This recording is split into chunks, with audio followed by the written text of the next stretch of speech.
যে এর মধ্যে কাদের কাদের স্টক রয়েছে। দেখুন এপি মোলার হোল্ডিংস অ্যাকাউন্ট, মানে এই যে মায়েস্ক কোম্পানিটা, এই ফ্যামিলি ছাড়া কাদের কাদের স্টক রয়েছে, কত পার্সেন্ট রয়েছে। আমি একটু ওপরের দিকে তুলতে বলবো স্ক্রিনটা, সেখানে দেখা যাচ্ছে যে ফ্যামিলি ছাড়া, অর্থাৎ এই যে এপি মোলার ডেন এপি মোলার ছাড়া তারপরে যেটা রয়েছে সেটা হচ্ছে ব্ল্যাক রক। আমি এই জায়গাটা একটু দেখাতে বলবো, এই যে ব্ল্যাক রক রয়েছে তাদের হোল্ডিং কত পার্সেন্ট, সেটা হচ্ছে 2.19%, এবং ভ্যানগার্ড গ্রুপ তাদের গ্রুপ হচ্ছে 2.04%। অর্থাৎ এই যে মোলার ফ্যামিলি ছাড়া, অর্থাৎ যারা এই মায়েস্কের যে মেইন যে ফাউন্ডার তাদের যে ফ্যামিলি, সেটা ছাড়া সব থেকে বেশি স্টক হোল্ড করছে কারা না, সেটা রয়েছে ব্ল্যাক রক। একদম কারেন্ট আপনাদেরকে আমরা দেখাচ্ছি, দেখুন 2025-এর এই একদম সেপ্টেম্বর অক্টোবর মাসের হিসেব যেটা, সেটা আপনাদেরকে আমরা দেখাচ্ছি এই মুহূর্তে। দেখুন ব্ল্যাক রক রয়েছে 2.19% হোল্ড করছে শেয়ার, এবং ভ্যানগার্ড রয়েছে 2.04%। এবার আপনাদেরকে আমরা দেখাবো যে কোথায় কোথায় এই কোম্পানিগুলো রয়েছে। পরে নেক্সট পেজে আমি যাব, প্রথমে আমি দেখাবো ইউএসএ তে রয়েছে কতগুলো না 44টা। দেখুন কোথায় কোথায় রয়েছে আপনাদেরকে দেখাচ্ছি। প্রথমে দেখুন ইউএসএ, এই যে কোম্পানিগুলো অর্থাৎ কান্ট্রি অফ ইনকর্পোরেশন কোথায় কোথায় রয়েছে এবং কতটা শেয়ার হোল্ড করছে, কোথায় কোথায় রয়েছে এই মায়েস্ক, যার কাছে এই পোর্টটা তুলে দেওয়া হলো। দেখুন ইউএসএ তে রয়েছে 44টা কোম্পানি, সাবসিডাইজ কতগুলো কোম্পানি রয়েছে 44টা। দেখুন আপনাদেরকে দেখাচ্ছি, নেক্সট কয়েকটা আপনাদের দেখাই, নামগুলো দেখলে নিশ্চয়ই বুঝতে পারবেন যে কি কি নামে এই মায়েস্ক কোথায় কোথায় রয়েছে। নেক্সট দেখুন মোট 44টা রয়েছে ইউএসএ তে। আমি নেক্সট দেখবো এবার পাকিস্তানে 44টা কি কি নামে রয়েছে, তার মধ্যে কয়েকটা আপনাদেরকে দেখালাম। এরপরে আপনাদেরকে দেখাবো যে পাকিস্তান, দেখুন পাকিস্তানে কতগুলো নামে রয়েছে। দেখুন পাকিস্তানে রয়েছে 8টা, এপিএম টার্মিনালস প্রাইভেট লিমিটেড, এই যে এখানে আপনাদেরকে দেখাচ্ছি। তারপরে দেখুন নেক্সট 8টা, আমি খুব তাড়াতাড়ি একটু দেখাবো, ডামকো পাকিস্তান প্রাইভেট লিমিটেড। অর্থাৎ এই যে মায়েস্ক, যে ডেনমার্কের কোম্পানিটার কাছে চট্টগ্রাম পোর্ট তুলে দেওয়া হলো, তারা কোথায় কোথায় রয়েছে এবং কোথায় কোথায় এরা বিজনেস করছে, কি কি নামে রয়েছে। এই যে পাকিস্তানে 8টা কোম্পানি রয়েছে এই মায়েস্কের মধ্যে। দেখুন এরপরে যাব বাংলাদেশ চট করে, অর্থাৎ আমরা প্রথমে দেখলাম ইউএসএ, তারপর দেখলাম পাকিস্তান, এবার দেখব বাংলাদেশ।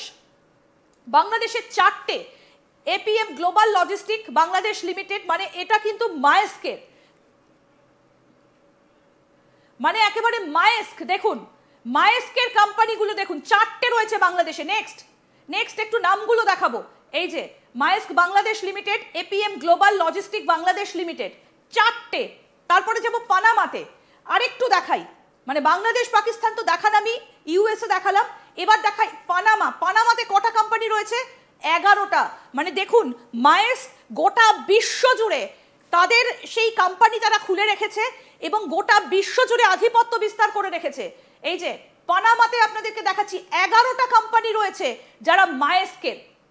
এই যে আপনাদেরকে যেটা বলছিলাম, আমি একটু আগের পেজটায় যাব, এই যে মোলার ফ্যামিলি ছাড়া আর কার কার শেয়ার রয়েছে, এখানে কতটা হোল্ডিং রয়েছে, ব্ল্যাক রকের রয়েছে আর ভ্যানগার্ড গ্রুপের রয়েছে 2.19, 2.04। এবার আপনাদেরকে একটু দেখিয়ে দিই যে মায়েস্কের ফাউন্ডার কারা এবং কবে এটা হয়েছিল।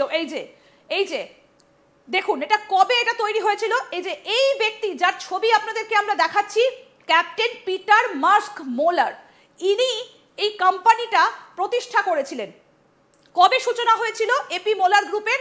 1886 থেকে 1920 সাল পর্যন্ত ব্যবসায়িক উদ্যোগের একটা এখানে একটা হিসেব এখানে রয়েছে। আমরা এআই এর মাধ্যমে এটাকে বাংলায় ট্রান্সলেট করেছি এবং যে কারণে এই লেখাতে হয়তো কিছু সমস্যা হয়েছে, কিন্তু পুরোটাই এর মধ্যে রয়েছে। এই যে মালিক কে ছিলেন, একজন 1886 সালে তিনি পাল থেকে স্টিমে যাওয়ার সিদ্ধান্ত নেন, তখন তিনি একজন অভিজ্ঞ জাহাজ মালিক ছিলেন।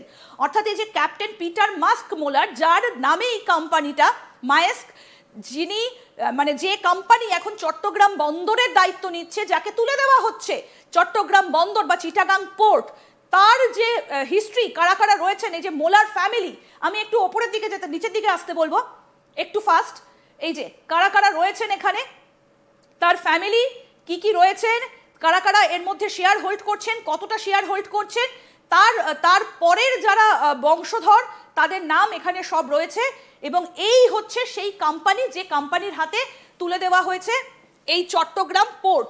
এবং এই যে ডেনমার্কের কোম্পানি, তার হিস্ট্রি আপনাদেরকে দেখালাম, মানে গোটা বিশ্বজুড়ে বিভিন্ন জায়গায় তারা এই ধরনের বিজনেসের সঙ্গে যুক্ত এবং গোটা বিশ্বজুড়ে তাদের ব্রাঞ্চ ছড়িয়ে রয়েছে।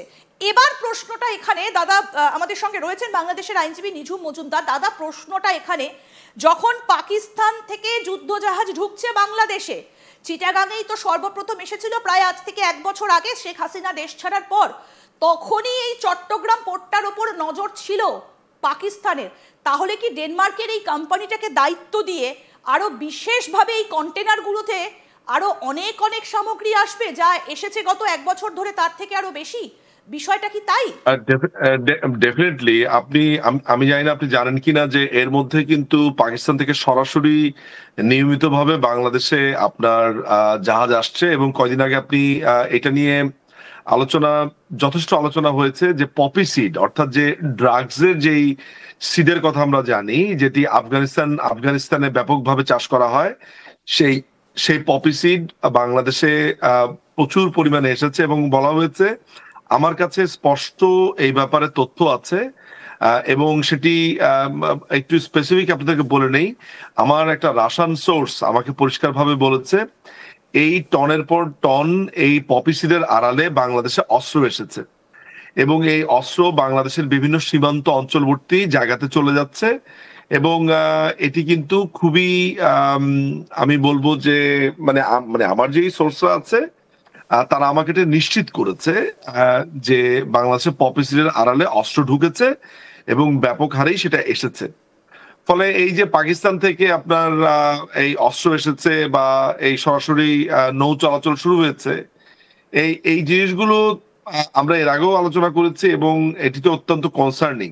আমার কাছে এই আলোচনার মধ্যে যে জায়গাটা কনসার্নিং এর জায়গাটা আমার কাছে মনে হয়েছে, সেটি হচ্ছে যে আপনি প্রায় একটি জায়গাতে আপনি 30 বছরের জন্য আর আরেকটি কাউন্টে আপনি 33 বছরের জন্য দুটো পোর্ট আপনি দিয়ে দিচ্ছেন।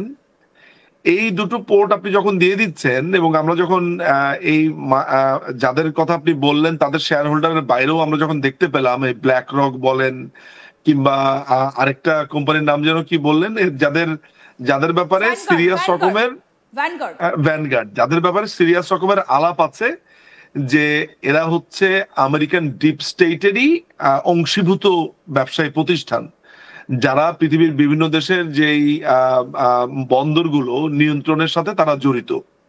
ফলে আমরা যেই জায়গাটা কনসার্ন করেছি যে চিটাগং পোর্ট বা অন্যান্য পোর্টগুলোকে দিয়ে দেওয়ার ক্ষেত্রে যে ভয়টা আমরা পেয়েছি যে এগুলো কার হাতে থাকবে, দেশের সার্বভৌমত্ব নিয়ে প্রশ্ন